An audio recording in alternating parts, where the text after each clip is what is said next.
Now, the dominant genre of gaming for the past several years is by far the open world genre. Since designing a linear experience is somewhat difficult, and God knows game devs are not being treated nearly well enough to make it worth their trouble, it's actually much better to just make a big open world and drop a bunch of random activities into it and call it good.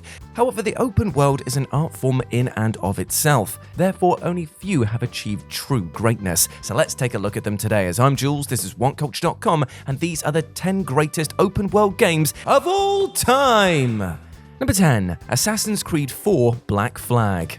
Never underestimate the innate appeal of sailing around singing sea shanties. The one part of Assassin's Creed 3 that everyone agreed was fun were the short segments where you got to sail a ship. So Ubisoft decided, screw it, let's build an entire game around this feature. What resulted was Black Flag, a game entirely built around being a pirate and sailing around raiding the high seas. As seen with similar games like Skies of Arcadia, that alone can be enough to be entertaining, but Black Flag takes it a step further by making this game ooze detail out of every bloody pore. From every port having its own personality and subculture, to the sea shanties sung by your crew, to the awesome raids that you can pull on enemy ships and bases, this game does everything in its power to make you feel like a pirate. And it understands that the best way to do that is to make the seas you sail on feel alive.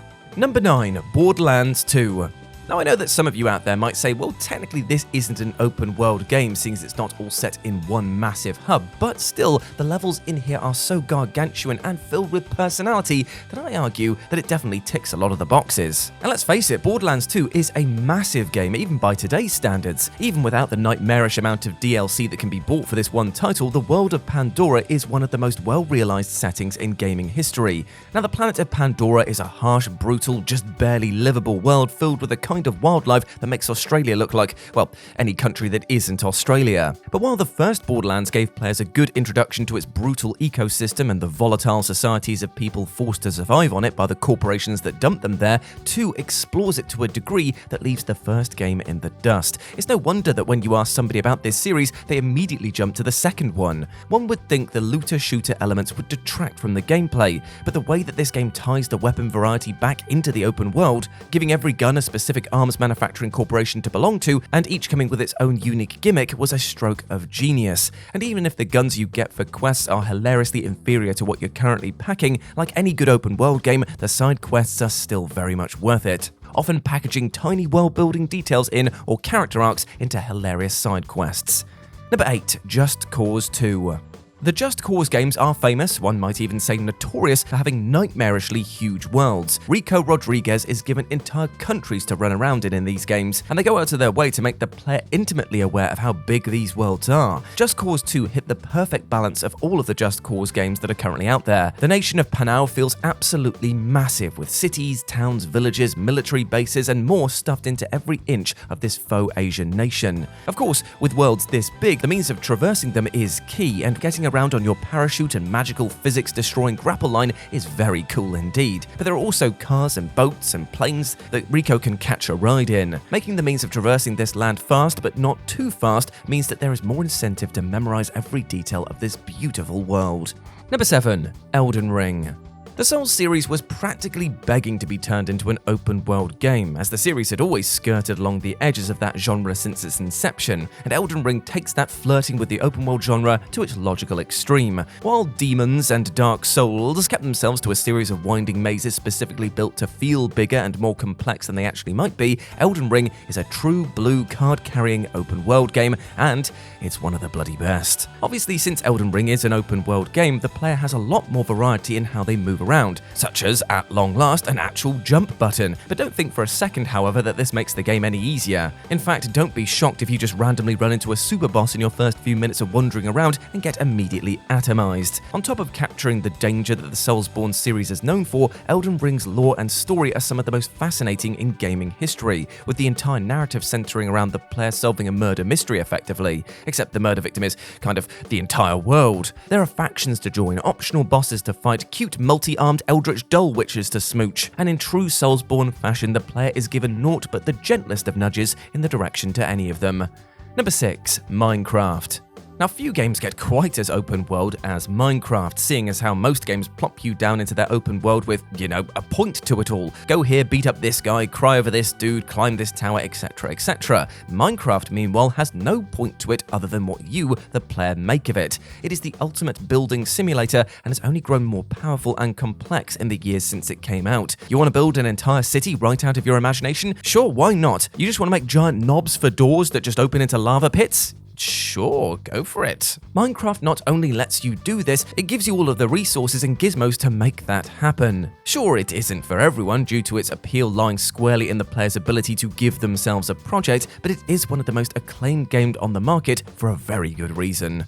Number 5. Far Cry 3. The game that would define Ubisoft's developmental formula for the next decade and counting, Far Cry 3 remains the best open-world game that Ubisoft has made thus far. The Rook Islands, where Jason Brody and his trust fund brat friends are terrorized by the psychotic Vaas and his merry band of bipedal murder monkeys. It is one of the most interesting settings in Ubisoft's library. The islands are just big enough to make exploration fun and interesting, but also compact enough to make traveling from one interesting thing to another less of a slog, which is something that later Far Cry games cannot attest to. Far Cry 3 also perfected the main claim to fame of the series all the way back in the beginning. The fact that the environment is as active as you are, and the enemies and wildlife are always moving even when you're not around. You could be scoping out an enemy base ready to make your move, only for a tiger to come in and attack the guards, throwing your entire plan out of the window. Because the Rook Islands are large but not too large, there was a real back and forth between you, the enemies, and the wildlife of this island, which is why Far Cry 3 is, to this day, still the best bloody Far Cry game. Number 4. Marvel's Spider-Man. Now, if we're being honest, Insomniac did not need to go as hard as they did with Marvel's Spider-Man. They honestly really didn't. But they did, and thank God for that, because the end result was one of the greatest superhero games, and say it with me, kids, of all time! The detail put into this game is frankly obscene. Not quite as much as there will be in the final 3 entries of this list, but the number of tiny world-building details stuffed into Spider-Man's interpretation of New York is incredible. The problem with most open-world games is accounting for the player being a little jerk who will ruin any story that you're trying to tell by having the great noble hero go on a killing spree. Well, in Spider-Man, the game goes out of its way to make that impossible for Spidey to kill or harm anyone seriously. For example, turning the punch button into a high five button when around civilians, and web-sticking crooks that you punch off cliffs to walls. And the swinging, well, we wouldn't even be discussing this game if it screwed that part up, would we? It's easy to learn and satisfying to master, meaning that Marvel's Spider-Man earns its place in the top 5 purely on the web swinging being the most fun traversal method on this entire list. Number 3. The Witcher 3 Wild Hunt. The Witcher trilogy have mostly been radiating in the background of the RPG scene, loved mainly by fans of the books. While in terms of storytelling and world building they are absolutely unmatched, matching that with appealing gameplay was always going to be something that CD Projekt Red struggled with, and then along came Witcher 3. The Witcher 3 put the entire series on the map, made CD Projekt Red a force to be reckoned with in the gaming industry, and is still one of the best RPGs ever made, with one of the best open worlds in RPG history to boot.